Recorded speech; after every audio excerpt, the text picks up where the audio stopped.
And we are back with the Hello. Crystal Girl talking about hair growth serum. And I wanted Crystal to just kind of focus on frequently asked questions about the hair growth serum. So, Yes. honey, what kind of questions are they going to get asked in the booth? Typically the first question people ask is, will this make my hair greasy? The answer is maybe. If you use too much. Well, what's too much?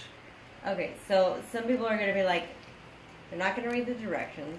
They're going to, squeeze a whole dropper full, like, in their hand and, like, just start rubbing it on their hair.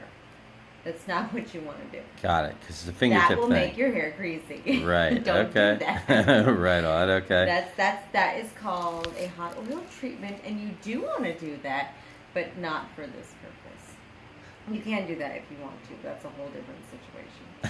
And you want to wash your hair after you do that. So Right. for this, you just want to use one drop on each finger. Uh-huh. Rub it in. Uh-huh. Do your scalp massage. If you do that, you won't look greasy. Plus, it absorbs overnight. So you put it in your hair, you go to sleep, the next morning you wake up, and I haven't typically had any more grease or oily feeling in my hair than I had before I started using it. It actually feels better in the morning because, like we talked about before, it gives me a little more lift, a little more volume, but it's not oily. It's nothing like that. A lot of the girls in the curly world don't wash their hair as often as the straight hair girls because we need our sebum to get down to coat our hair to protect it. And when you have curls, it's not a straight path. So it takes longer to coat the hair shaft. So it's better to not wash your hair very frequently. But I know a lot of straight hair girls don't wash their hair either. So that was the number one question. Will it make my hair greasy? No, it shouldn't. Okay. And that's a very thorough answer. Thank you. Good. All right. What's the next biggest question people are going to face? Would be how do you use it? How do you wear it? How do you put it on? Right. So at night, before you go to bed, one drop, every finger, rub. At night because you want to sleep in it? Yes. Okay. Yes, you want to sleep in it. Because you're stationary and you're not moving around very much, so you won't disturb. Well, it does leave your hair oily when you first put it on. Okay. I mean, I just put it on, 3 minutes ago? And my hair is not too oily, but I'm used to, like, product in my hair. If you're not used to product in your hair, it might leave you feeling a little funny. right. I'm used to leaving conditioners and gels and mousse and, hairspray and all kinds of crap. So if you're not used to anything in your hair, you will probably feel it. But if you sleep in it, the next morning you wake up, the majority is absorbed and everything else feels like normal oils in your hair. Okay. All right. So oil in the hair, that's obviously a hot topic. What else we got? What's in it? Yeah. So maybe you can go through a quick rundown of the ingredients and what each ingredient means or Sure. why it's part of the formulation. So the Jamaican black castor oil is the number one ingredient. It's really, really, really good for hair growth. It has renolytic acid at about a 90%. So that is extremely astringent. So it really, really cleans the follicles of your hair and lets new growth actually come through. Okay. So, and Jamaican black castor oil is also a really, really drying oil. So it sounds contradictory, but putting like straight black castor oil on your hair or on your skin is not very good because it will really, really dry you out.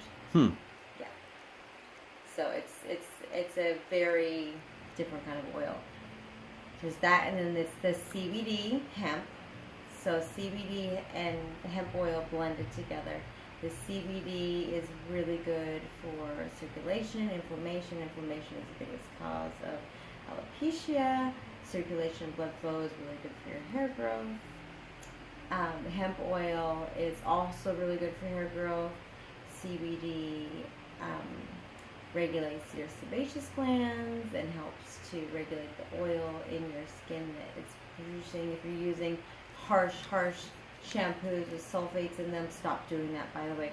But if you are, you really need to be using something that will regulate your sebaceous glands, because you're just stripping your sebum off every day, and you're causing your scalp to overproduce oils, which will also stunt your hair growth. So there's that. And it has vitamin E, a little bit of jojoba. Jojoba oil is a liquid wax. It penetrates deep into the skin. It also regulates a little bit of the sebaceous glands, but it deeply penetrates and moisturizes the skin.